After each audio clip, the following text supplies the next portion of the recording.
Hello à toutes et tous. Pour ce nouvel épisode, j'ai le plaisir d'échanger avec Antoine Coulis, alias Cerveau Musclé sur Instagram. Avec Antoine, on va parler de la douleur, des types de douleurs et de l'aspect psycho et biopsychosocial de la douleur. Antoine va nous décrire comment le cerveau nous envoie des messages de douleur et comment il filtre les informations douloureuses. Ensuite, on va aborder la notion de douleur persistante et en quoi une douleur peut devenir persistante. Antoine va aussi nous parler des facteurs de risque de la douleur, de l'importance de la communication avec nos patients et du fait de traiter chaque patient au cas par cas pour améliorer leur vie quotidienne. On va aussi parler du traitement que l'on donne à nos patients, pourquoi on le fait, pourquoi on donne tel exo et comment obtenir l'adhésion du patient à travers des outils de communication. Antoine nous parle aussi de la formation qu'il a montée avec une collègue psychologue sur la douleur et l'aspect psycho. Enfin, il nous partage ce qu'il aimerait voir évoluer dans notre métier. Salut Antoine, comment vas-tu? Hello, bah écoute, ça va, super. Et toi? Merci beaucoup Bah, pour l'invitation. merci beaucoup à toi d'avoir accepté l'invitation. On a réussi, on y est Ça y arrivé. est, youhou. Ouais, c'était pas facile, mais t'as dans ton emploi du temps chargé aussi, hein? Ah bah les deux, hein, je crois. Ouais, ouais. Alors avant qu'on rentre dans le vif du sujet, parce qu'aujourd'hui j'ai envie de parler de la douleur avec toi, grand spécialiste, et de la psycho aussi. Spécialiste, autoproclamé. Oh, bah quand même. Est-ce que tu peux nous parler un peu de toi, nous dire déjà ton parcours et puis aussi ce qui t'intéresse justement sur le sujet de la douleur. Mhm. Et bah du coup, donc je suis Antoine, je suis kiné depuis 2017, diplômé en 2017, et j'ai aussi été diplômé en 2018 d'un master en psychologie euh, à l'université Paris-Sud. Et donc j'exerce en banlieue parisienne en cabinet libéral. Et pourquoi un intérêt particulier pour la douleur? Bon, déjà parce que c'est un grand motif de consultation en kiné libéral. Alors, Hmm. je pense que 85% des gens qui viennent, c'est pour la douleur, et les 15% restants, ils viennent peut-être pas pour ça, mais souvent ils vont parler de douleur aussi. Donc c'est intéressant. Et pourquoi du coup c'est un sujet d'intérêt? Bah, parce que je trouve que c'est un sujet qui est, qui est difficile, qui est très complexe. Hmm. Et ce qui est cool, c'est qu'il n'y a pas une solution pour tous les patients et qu'il va vraiment falloir s'adapter et se creuser un peu les méninges. Et ça, je trouve ça assez intéressant. C'est un peu challengeant et j'avoue, d'un point de vue purement égoïste, j'aime bien ça. Et même après, bon, bah, d'un point de vue purement soignant, c'est quand même cool de pouvoir aussi aider au mieux les patients. Donc c'est pour ça que je me suis intéressé très très fort à ces thématiques-là. Hmm. Tu dis t'aimes bien ça, t'aimes bien avoir mal ou t'aimes bien soigner? Bon, ça dépend du contexte. Est-ce que toi t'as été déjà dans un cas où t'as eu vraiment très mal, où t'as expérimenté la douleur au max? Non, je pense pas. Bon, je te le souhaite pas, hein. Bah, clairement, clairement, je me le souhaite pas non plus. Je le souhaite à personne. Mais quand je compare ce que j'ai pu vivre avec ce que des patients vivent ou ont vécu, ouais, je me dis non, ça va en fait. Ouais, ouais. Même si la douleur c'est toujours subjectif, etc. Franchement, j'ai rien eu d'extraordinaire. Bah oui, justement, on va en revenir là-dessus, justement. Donc, est-ce que la douleur, c'est subjectif? Est-ce qu'on n'a pas la même tolérance? Je sais pas. Je vais te répondre. Est-ce qu'il y a un seuil universel pour tous les humains? C'est une très très bonne question. Et a priori, j'ai envie de répondre un peu oui. Pourquoi? Parce que quand on regarde toutes les études sur la douleur, on arrive à recruter des individus qui ont à peu près les mêmes douleurs. Mhm. Après la douleur, bon, on commence très fort dans le sujet là. Comme la, Allons-y. comme la douleur est toujours un produit cérébral, ça dépend aussi du coup des signaux qu'il reçoit, notamment des signaux nociceptifs. Est-ce que les individus ont la même sensibilité nociceptive, etc. Franchement, j'en sais rien. J'aurais tendance à dire qu'il y a un peu une base commune quand même, du même acabit que on a deux bras, deux jambes, un peu les mêmes sources d'angoisse, etc. Même si, bien sûr, avec le temps, ça se diversifie, évidemment, mais de base, on a un peu les mêmes idées, quoi, si je puis dire. Mais il y a bien sûr un pluralisme humain, etc., évidemment. Qu'on déforme pas mes propos et qu'on me dise, ouais, il a dit qu'on était tous pareils. Non. Oui, Mais biologiquement, il y a quand même une petite base commune. oui. Euh, donc, Est-ce qu'on a est-ce que c'est subjectif? De toute façon, oui. Est-ce qu'on a la même tolérance? Non. Mais est-ce que de base, il n'y a pas quand même un truc similaire? Très certainement. Est-ce que ça se modifie avec le temps? Est-ce que ça se modifie selon les expériences vécues? Est-ce que ça se modifie, si le système est trop stimulé? J'imagine que oui. Oui. Donc, est-ce que c'est subjectif? De toute façon, oui, parce que c'est quelque chose qu'on pourra jamais réellement objectiver avec des mesures biologiques, aujourd'hui en tout cas. Donc du coup, oui, quand tu demandes à un patient à quel point vous avez mal, donc si c'est noté sur une échelle de 1 à 10, c'est sa perception à lui. Si c'est de décrire avec des mots, c'est sa perception à lui. Donc nécessairement, la douleur, par essence, est subjective. Hmm. Et Est-ce ça, qu'on c'est peut dire intéressant. que la perception de la douleur, elle est multifactorielle aussi, en fonction de ton éducation, par exemple, quand tu étais enfant, tes parents, comme si tu te tapais, je sais pas, le pied dans un mur, ils te disaient, mais non, mais ça va, ou ils étaient là, oh, mon pauvre petit. Je sais pas, est-ce que ça joue aussi? Alors, je ne sais pas si ça joue sur l'intensité ressentie de la douleur. Ouais. Par contre, ça va jouer sur la façon de l'exprimer, effectivement, Mm. de façon cognitive. Effectivement, si par exemple, pour les mecs, hein, typiquement, non, un homme, ça fait pas, ça pleure pas, etc. C'est vrai qu'en tant qu'homme, si tu as mal, tu vas avoir tendance à te cacher, à pas pleurer, à dire mais non, ça va, j'ai rien, je suis un dur, moi, il n'y a pas de problème. Et que ce comportement peut amener ou pas à des problématiques futures. Si tu es un homme qui a des douleurs chroniques, par exemple, tu peux te cacher, tu peux le cacher aux autres, etc., et t'enfermer un peu. À l'inverse aussi, si tu es une femme qui a des douleurs chroniques, tu peux être prise pour une chochotte. Ouais, mais Mm. les filles, c'est des chochottes, elles simulent, c'est des hystériques, machin. Ce qui est complètement débile d'ailleurs. Mais ce qui coûte très cher aux femmes, je pense, aujourd'hui encore. Peut-être qu'on fait des progrès, c'est possible. Mais franchement, c'est pas encore tout à fait ça. Et Ouais. il y a encore pas mal de chemin à faire là-dessus. Ouais. Mais donc en effet, l'éducation qu'on a pu avoir vis-à-vis de ça et la culture aussi dans laquelle on vit vont modifier, alors l'intensité, je sais pas, mais pour sûr, vont modifier nos réponses, notre cognition vis-à-vis de la douleur. Il y a Mm. c'était une femme très intéressante, une anthropologue qui s'appelait Margaret Mead, et qui avait notamment étudié les rôles sociaux hommes-femmes, et qui avait aussi un petit peu étudié en partie la place de la douleur. Et c'est vrai que des tribus africaines, par exemple, la douleur a une connotation complètement différente. Donc, ça dépend aussi de la culture, ça dépend, comme tu l'as dit, de l'éducation, ça dépend de nos expériences passées avec la douleur. C'est compliqué. Ouais, toi, par exemple, tu vas être très tolérante pour une douleur, pour une situation, et moi, non. Et à l'inverse, pour une autre situation, je vais être hyper tolérant, et toi, non, mais du fait de notre vécu, etc. Et ça, c'est compliqué. Ouais, ouais. Alors, est-ce qu'on peut revenir vite fait aux définitions? Donc, tu sais que moi, je t'ai eu en cours, hein, à l'encre.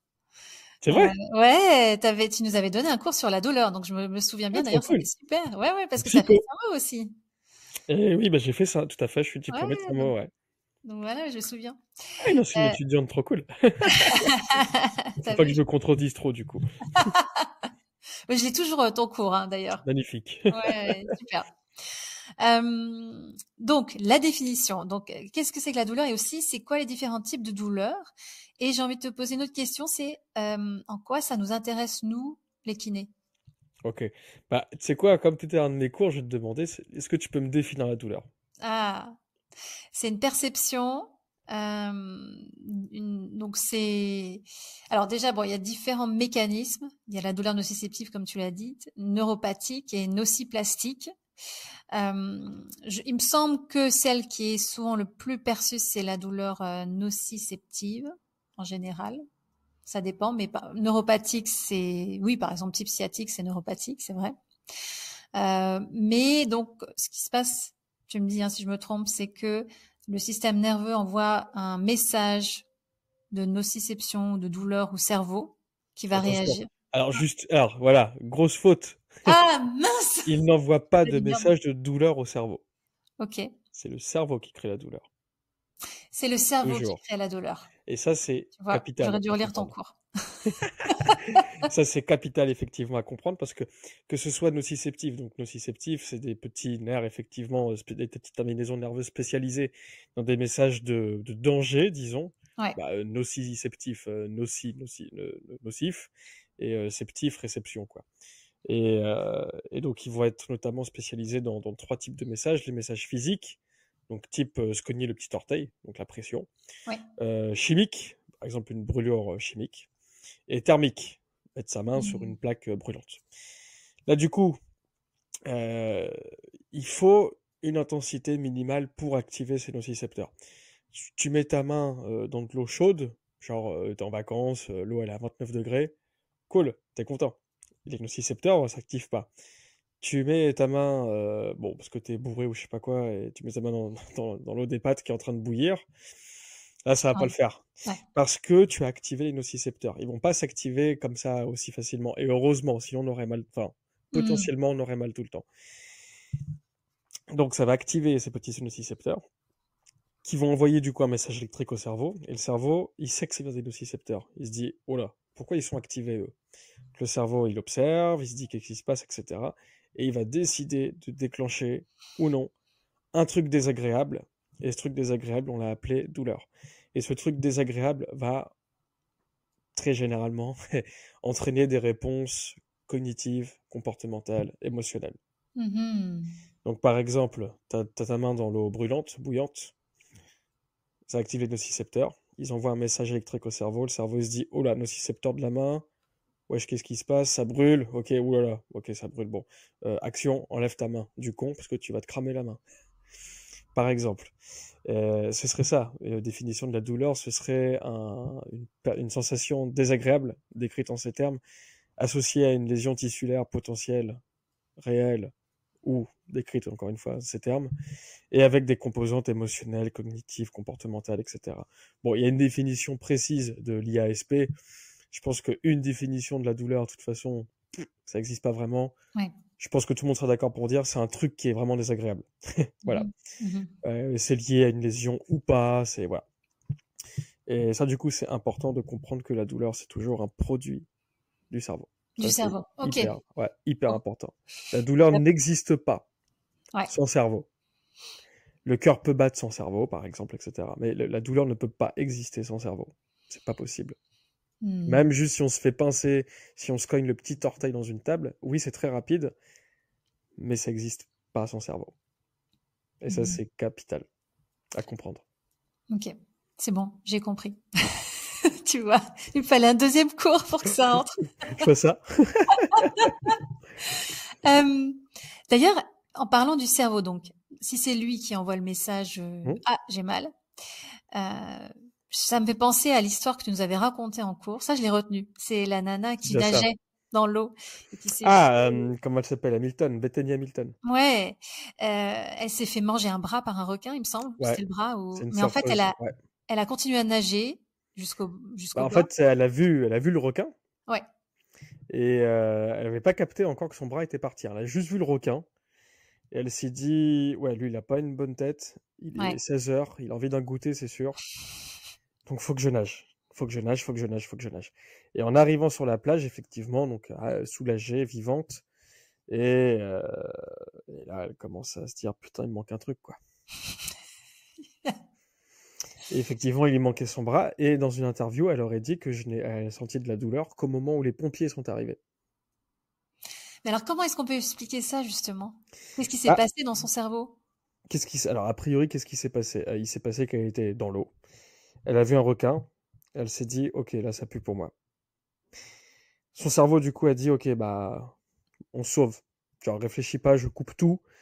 Objectif, survie, tu nages. Tu nages comme t'as jamais nagé. Je suis sûr qu'elle a claqué un temps olympique. Ouais. Et le cerveau a été informé qu'il manquait un truc. Mais il a fait le choix.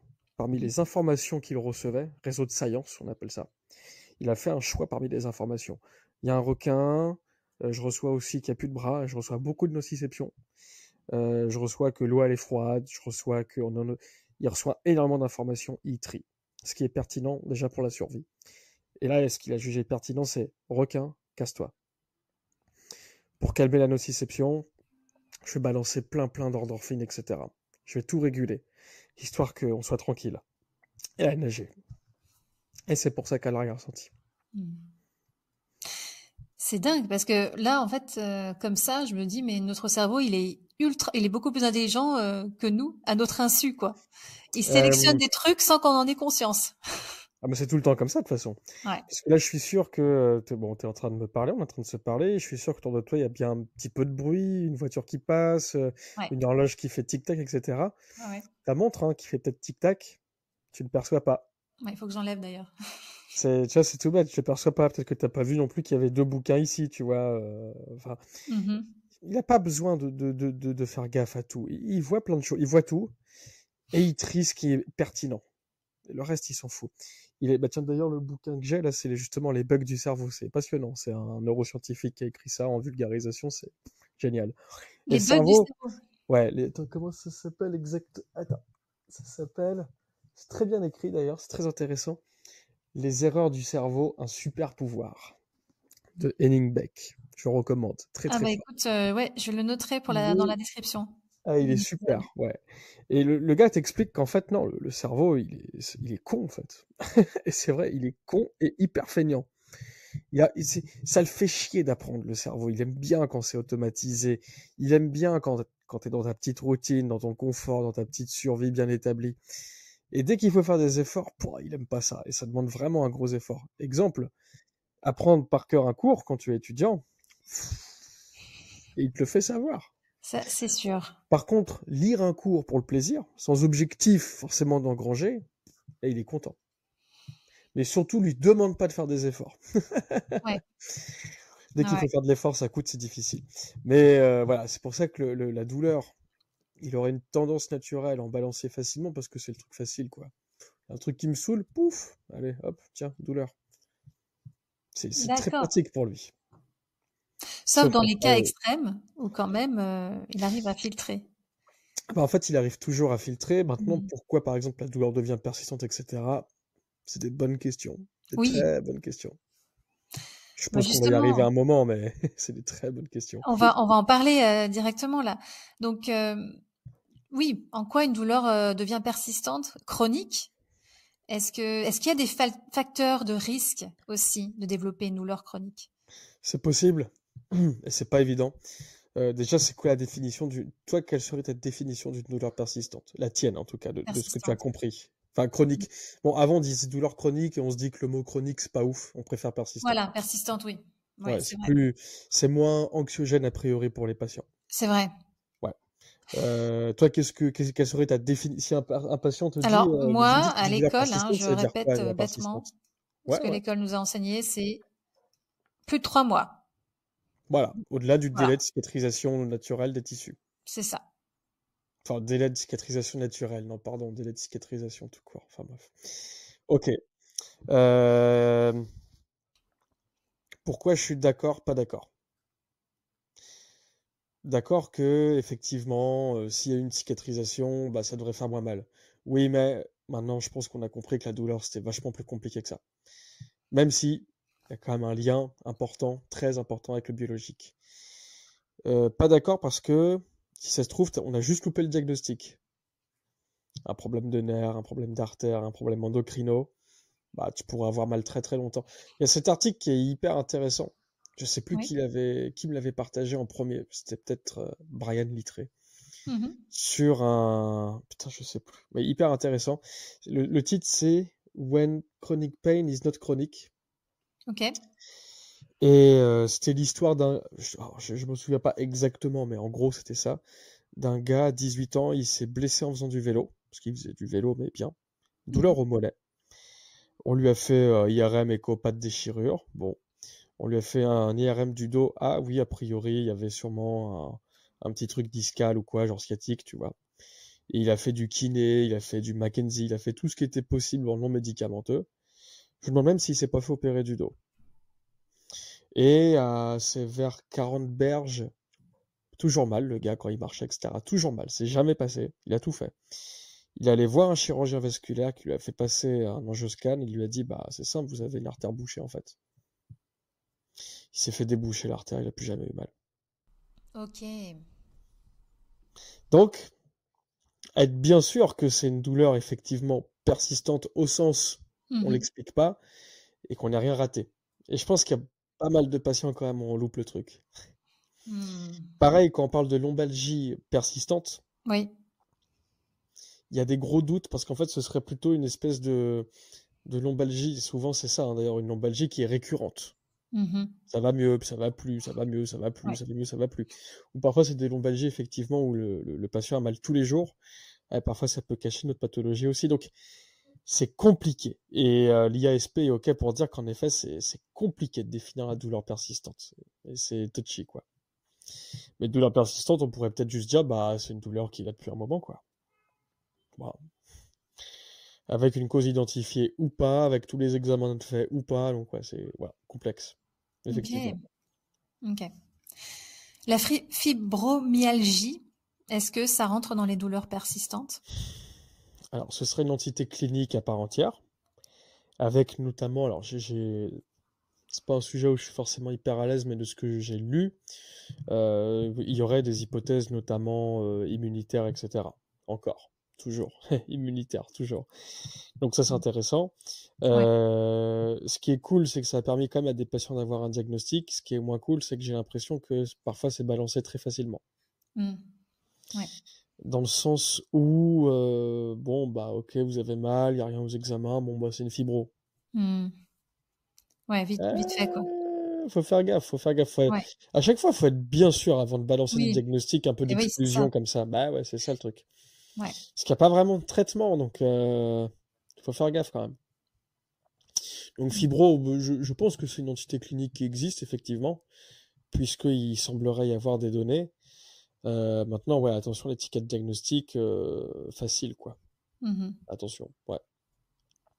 Et en quoi une douleur, j'ai envie de dire, aiguë, c'est quoi les risques que ça devienne une douleur persistante, en fait? Hmm. Est-ce qu'il y a un aspect psychologique, justement? Peut-être, alors c'est là où je vais faire une autocritique personnelle. Vas-y. Comme je suis formateur du coup en psycho et douleur, Mhm. euh, j'ai pu penser effectivement que certains facteurs psychologiques, par exemple éviter les situations douloureuses, être très négatif sur son autopronostic vis-à-vis de la douleur, etc., sont des facteurs de persistance de la douleur, de chronicisation de la douleur. Mhm. Je dirais que j'en suis pas certain. J'ai des doutes.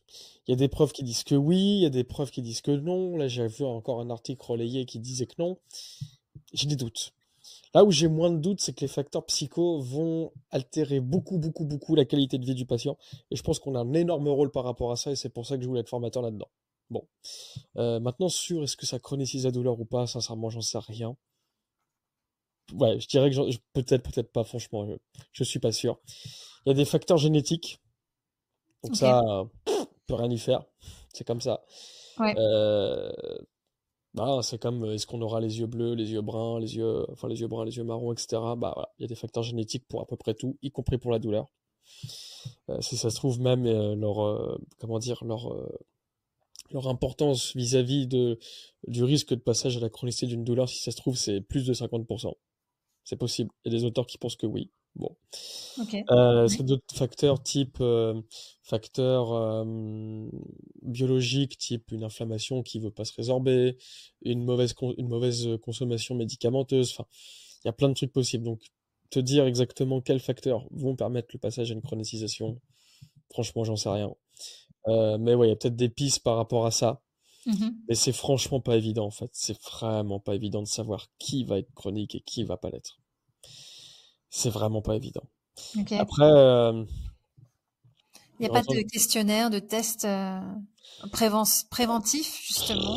Qui bah, existe pas vraiment en fait, pas parce que vraiment, ça hein? vaut pas grand-chose les questionnaires vis-à-vis de ça, hein. Mmh. Euh, et tu vois, je dirais même qu'il y a beaucoup de gens, ils viennent nous consulter pas tant parce qu'ils ont mal, mais parce qu'ils n'arrivent plus à gérer leur douleur. Mmh. Donc Euh, c'est déjà dans- presque, j'ai envie de dire presque trop tard. Il faudrait qu'ils viennent juste quand ils commencent à avoir mal. Ah, c'est compliqué de savoir parce que, Ah oui. par exemple, tu te cognes le petit orteil. Ouais, T'as mal 3-4 jours, tu te dis c'est bon, ça va passer. ouais. Humain normal, tu vois. L'humain qui se cogne et tout de suite il se dit oh, faut que j'aille consulter. Mmh. Soit il s'est vraiment fait extrêmement mal, soit c'est curieux quand même d'avoir autant d'attentes vis-à-vis d'une consultation pour de la douleur comme ça. Mais pourquoi pas, hein, c'est pas un jugement, mais je me dis, il n'y a pas un vécu particulier avec la douleur. Mhm. Euh, Attends, qu'est-ce que je voulais. C'était quoi la finalité que je voulais dire? Oui, que les patients viennent consulter parce que bah, je sais plus quoi faire en fait. Au début, je pensais que ça allait passer, j'arrive à me prendre en main et tout. Là, j'en ai ras le cul, quoi. Mhm. Comme tu as des patients, tu sais, qui vont te dire, ah, c'est pas une douleur, j'ai une gêne. Et ils Ouais, sont plutôt OK avec ça. Donc, est-ce qu'on peut toujours parler de douleur persistante? Oui, non. Est-ce que c'est le même degré d'importance? Oui, non. C'est tellement subjectif que du coup, douleur persistante, pour moi, c'est un terme bâtard. C'est juste, bon, bah, t'as une douleur qui dure. Ouais, ok. Ça te renseigne pas forcément sur pourquoi, comment, pourquoi le patient va te consulter, ceci, cela. Donc, c'est pour ça qu'en fait, bah, au début, c'est vrai que j'ai accordé une grosse importance à cette compréhension-là, et puis en fait, beaucoup moins aujourd'hui. Parce que ça me donne pas vraiment d'infos cliniquement utiles, je trouve. ok, ouais. Ouais. Donc Bon. nous, en tant que kiné, comment est-ce qu'on peut aider nos patients qui sont vraiment enfin, qui ont vraiment beaucoup de douleurs? Est-ce que l'hypnose, par exemple, ça marche? Ouais, ça peut être ouais, carrément. Bah, carrément. Ouais, ça peut être très cool. L'hypnose étant une forme de communication, hein, Voilà, foncièrement. ouais, Donc très cool, je pense très cool. Et il y a un très bon formateur qui s'appelle Théo Chomeil que ouais.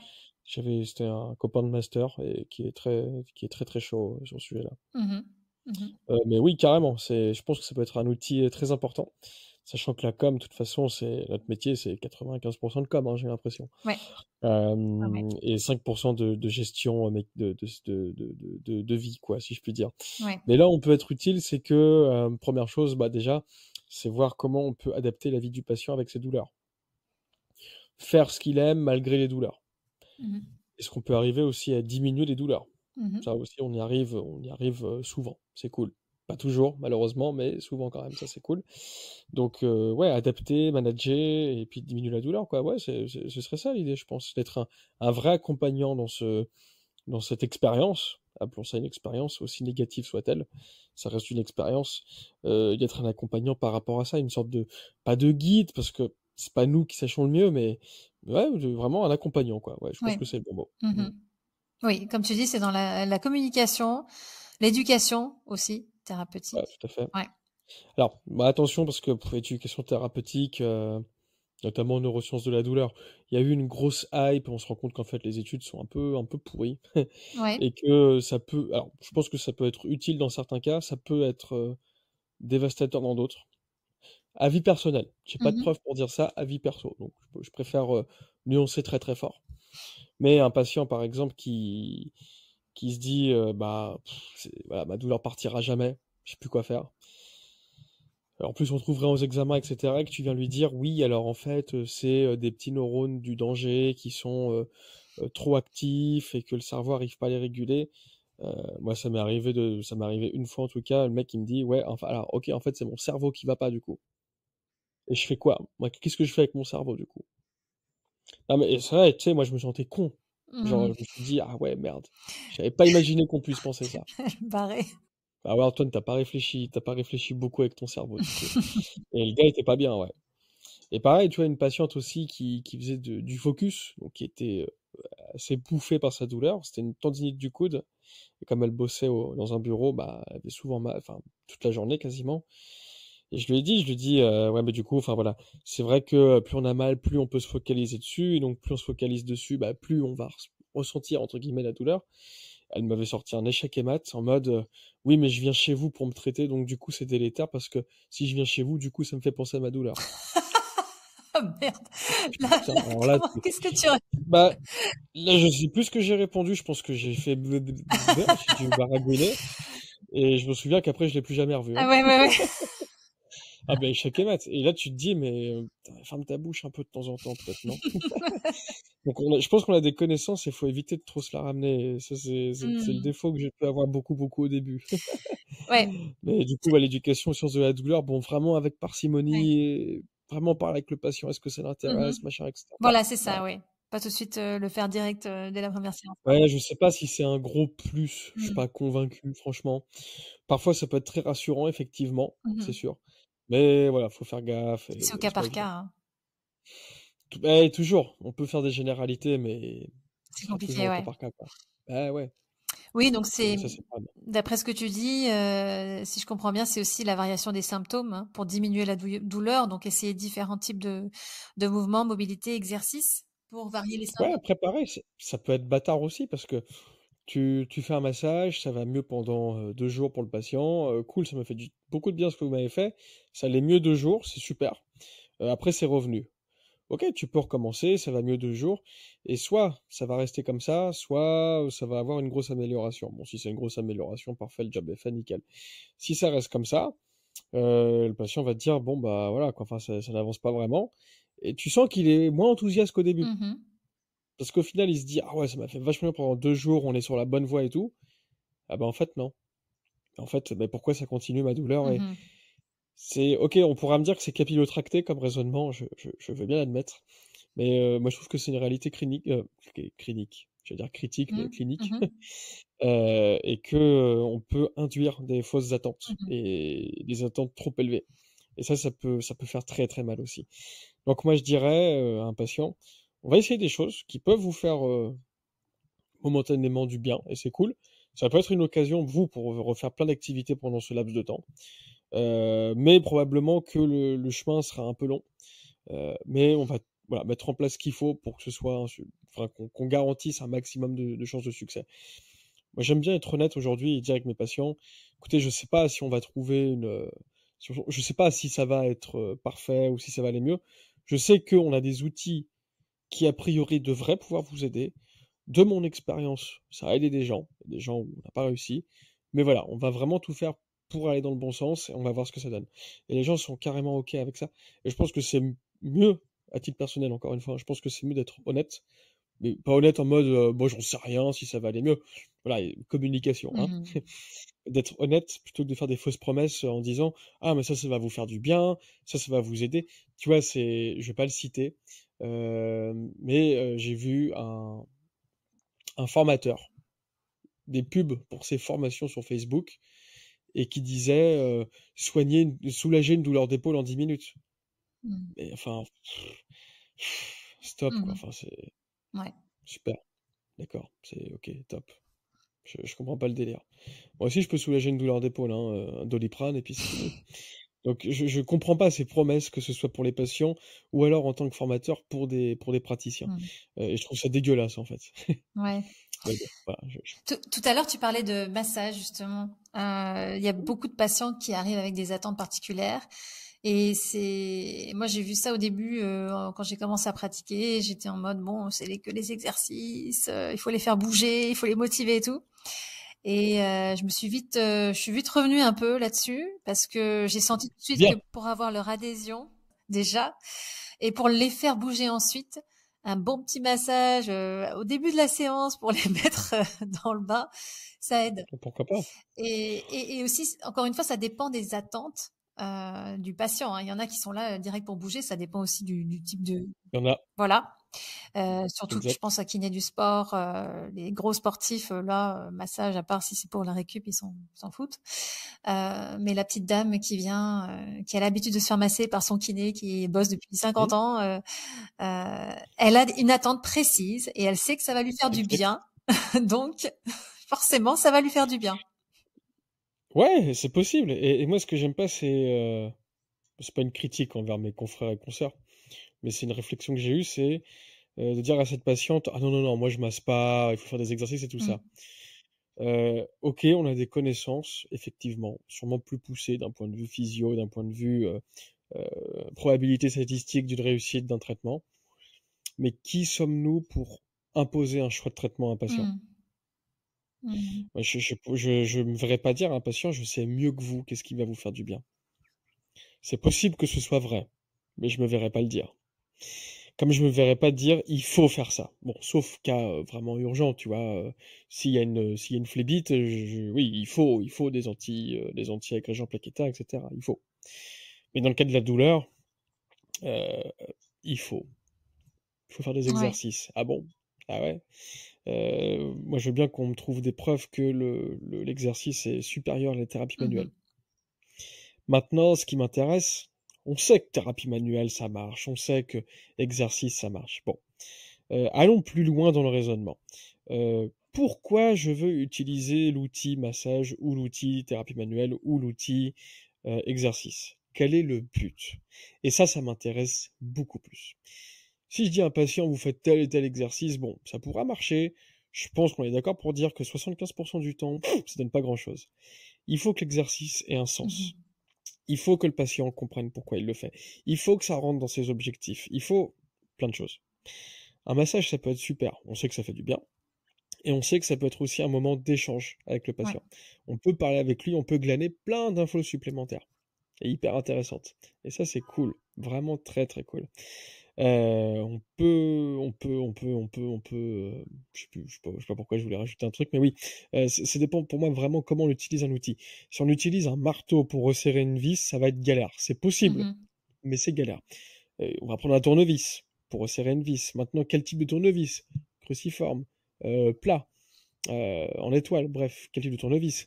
Quelle force? Quel sens? Bref. Et là, il y a un petit manque dans la littérature. Ça arrive petit à petit, mais par exemple, qui nous dit quel type d'exercice utiliser. Voilà, vous avez une lombalgie persistante. Bon, bah, on sait que toutes les modalités d'exercice peuvent fonctionner. Maintenant, à nous, en tant aussi que cliniciens, de faire valoir notre expertise et de se dire, bah tiens, de ce que j'ai récupéré, de ce que j'ai glané comme information, cette patiente, bah, elle kiffe plutôt la muscu. Elle kiffe quand ça bourrine un peu.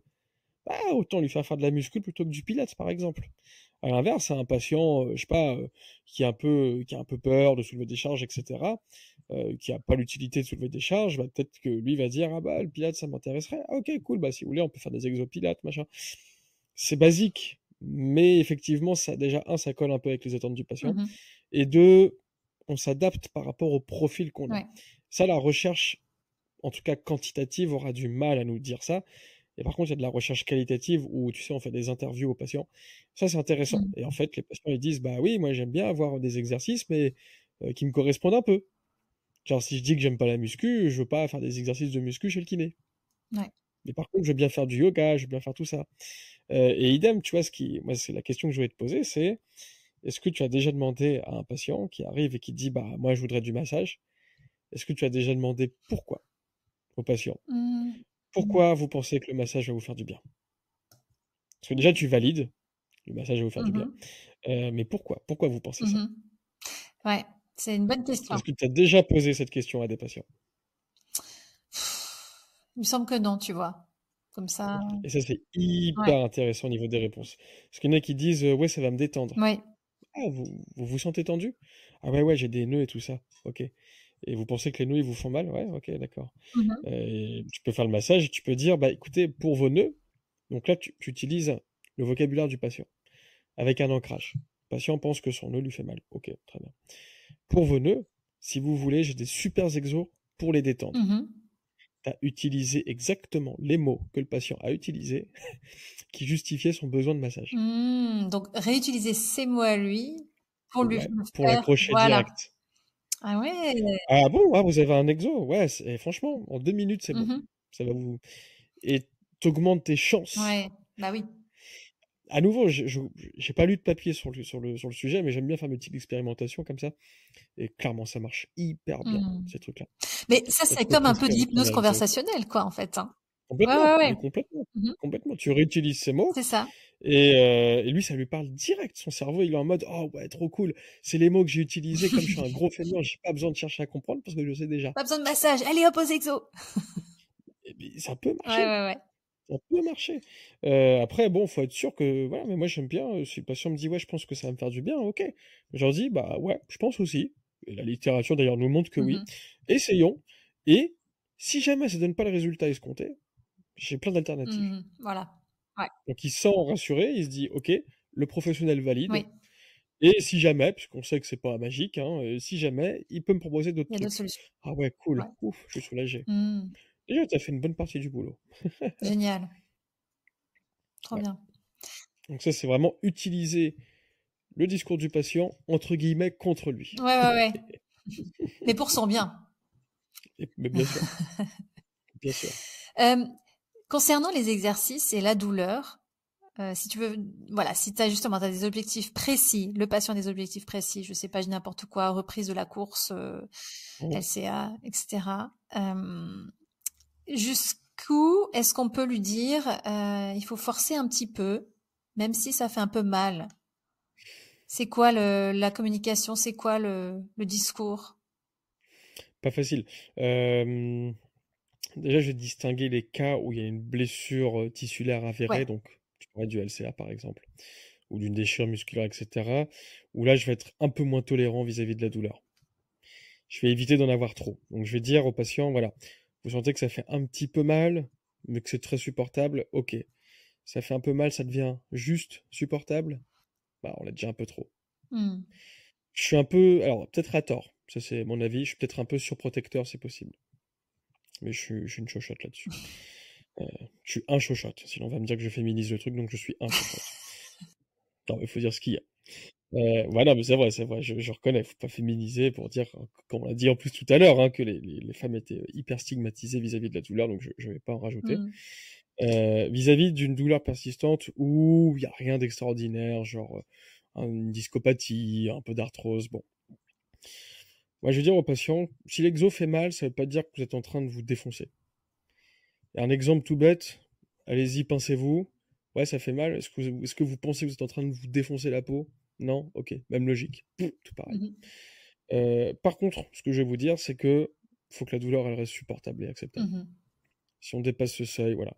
Ou si vous n'êtes pas à l'aise, si genre ça fait mal et que vous vous sentez pas rassuré, ok, on fait sans douleur. J'adapte. Seul patient, il se dit, ouais, est-ce qu'il faut que ça fasse mal ou pas? Ouais, bah comment est-ce que vous vous sentiriez à l'aise si ça fait mal mais que ça reste supportable? S'il me dit oui, bah feu. S'il me dit bah non, ça me fait un peu peur, ok. On va pas. C'est double tranchant Ouais. si tu veux. Ça, c'est ce qu'on appelle la violation des attentes. Donc soit tu vas le forcer un peu à le faire, Mmh. et si ça se passe bien, t'as tout gagné. Si ça se passe pas bien, pff, Mmh. ça peut faire mal aussi. Donc attention aussi avec ça. C'est pour ça, moi, je demande toujours aux patients, bah vous vous sentez à l'aise ou pas à l'aise vis-à-vis de ça? Oui, non, non, ok, on fait pas. Mmh. Oui, ok, on y va.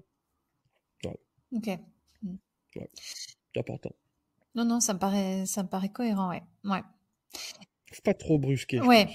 Ouais, ouais, tout à fait. Pas trop. Ouais. Oui, c'est ça. Et on n'a pas parlé des douleurs biomécaniques et inflammatoires. Est-ce que tu as un traitement différent qui se différencie en fonction de ces deux douleurs? Par exemple, je pense au patient qui se réveille la nuit, parce que voilà, ça lui fait mal. Est-ce que tu lui donnes des conseils en particulier justement pour gérer ça au milieu de la nuit? Donc yes, alors donc, tu m'as parlé de douleurs inflammatoires, donc typiquement qu'on peut rencontrer dans les polyarthrites, les choses comme ça, hein, c'est ça, ok. Bah souvent c'est des gens c'est qui sont bien améliorés par le mouvement, donc ça c'est plutôt cool. Maintenant bon on n'est pas des super-héros, des magiciens, il faut un traitement de fond bien sûr. Mais globalement l'activité ça les aide, la thérapie manuelle aussi, bon voilà. Mais le mouvement marche plutôt bien avec eux, ça c'est cool. Par douleur mécanique, donc tu dirais douleur non inflammatoire. Ouais. Ok, enfin non inflammatoire en tout cas de cette façon-là. Mhm. Bon, un peu pareil, hein, on peut faire bouger un petit peu au Ouais. début, et puis parfois tu sais, tu peux faire genre 3-4 répétitions à un patient, ça lui fait un peu mal, tu fais pause, et après il arrive à en faire un peu plus, bon, parce qu'il y a aussi de la production d'endorphines, etc. Et du coup, ça va calmer un peu l'activité nociceptive, ça va aider à Ouais. réguler le message douloureux. Donc le traitement va pas différer beaucoup selon le type de pathologie, mais ça va différer beaucoup bah, selon le patient, bien sûr, et après, selon le degré de précision que ça demande. Par exemple, une instabilité d'épaule, ça va demander certaines étapes à respecter peut-être. Un ligament croisé, pareil. Tu vas pas faire en première intention, en post-opératoire, des exercices en pivot. Non, tu vas faire dans l'axe, etc. Donc, tu as ces petites particularités. On va dire que ça, c'est les règles du jeu un petit peu à respecter.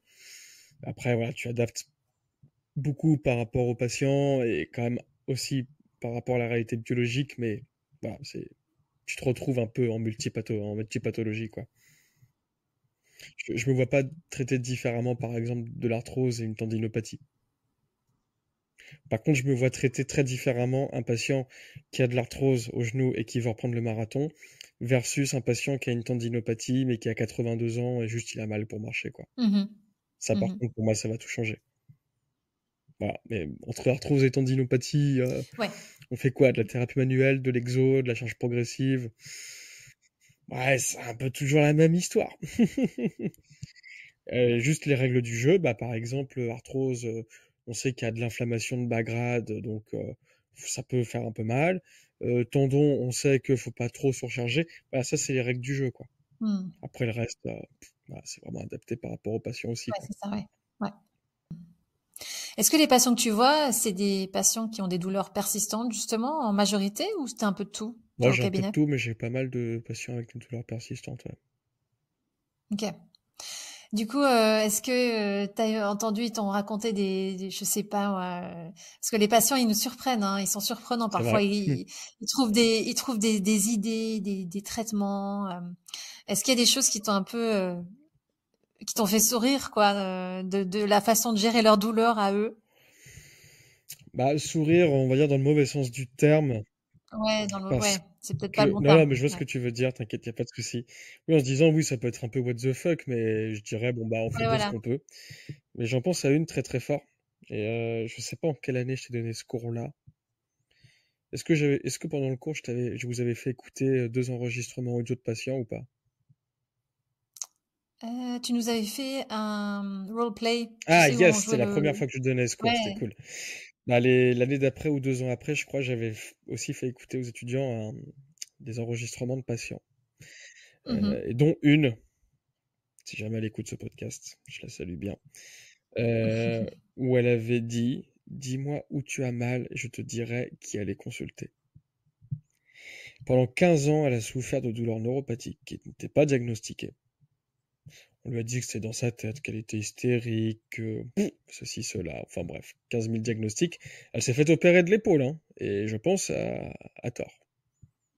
Mhm. Euh, Elle a tout fait. Naturopathe, ostéopathe, kiné, chirurgien, éthiopathe, magnétiseur.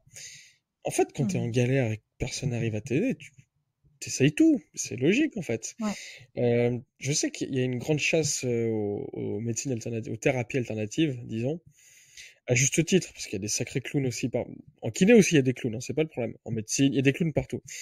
Il y a quand même aussi des naturaux qui prétendent soigner des scléroses en plaques. Il y a des ostéos qui prétendent, je sais pas moi.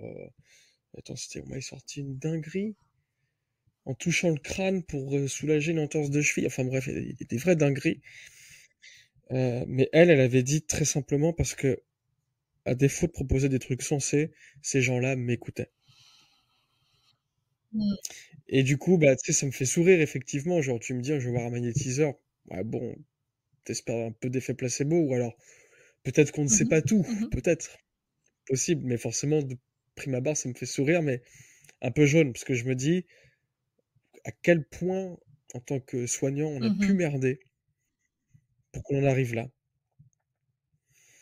Et truc de ouf, quoi. Donc, ça arrive tous les jours, ça, Ouais. en fait. Ouais, ouais. Tous les jours, tous les jours, tous les jours, tous les jours. Et c'est vraiment avant de taper sur les thérapies alternatives. Et je comprends qu'il faille le faire parce qu'il y en a vraiment qui déconnent grave dans ces professions-là. Pas tous, il y a des gens très sérieux, il y en a qui déconnent grave quand même. Euh, Putain, qu'on fasse le Mhm. ménage chez nous aussi. Ok, il y a beaucoup de patients, ok, on n'a pas le temps, etc. Mais ce sera jamais une bonne raison pour se moquer, pour se foutre de la gueule du monde. Ce sera jamais une bonne raison pour dire non, mais c'est dans votre tête, vous êtes hystérique, machin. Non, non, non, non. Ok, t'as pas le temps.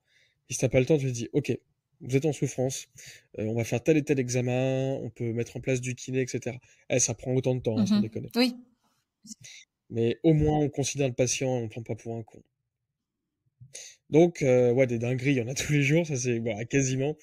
Mais essayer de comprendre voilà pourquoi et en général bah c'est jamais bon signe quoi, Mhm. malheureusement.